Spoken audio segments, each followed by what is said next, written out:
দেখেন কেমন সিদ্ধ হয়েছে। এই যে দেখেন একেবারে গলে গিয়েছে। আজকে মুখি দিয়ে শীতল রান্না করব।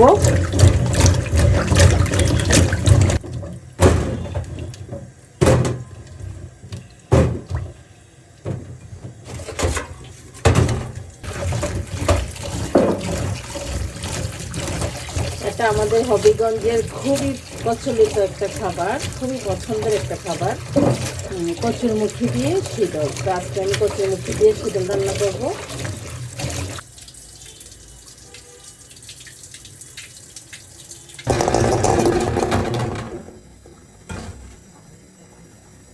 এবার দিয়ে দিব হলুদের গুঁড়া,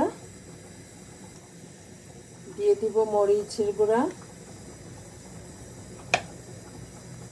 তারপরে রসুনের পেস্ট, পরিমাণ মতো লবণ। শীতলটাকে পানি দিয়ে জাল করে নিয়েছি যাতে কাঁটাটা না থাকে। এবার দিয়ে দিব জাল করা শীতলের পানি। এটা যেহেতু ঝোল রান্না করব তাই একটু ঝোলের পরিমাণটা বেশি।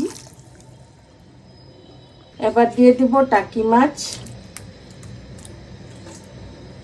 আমরা শীতলের সাথে চিংড়ি মাছ, টাকি মাছ অথবা শিং মাছ দিয়ে খাই শীতলের ঝোলটা।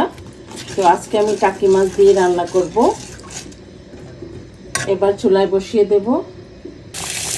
তো বলক চলে আসছে। এবার দিয়ে দিচ্ছি কাঁচামরিচ। তো শীতল দিয়ে কচুরমুখী রান্নাটা হয়ে গেছে। এবার দিয়ে দেব ধনিয়া পাতা।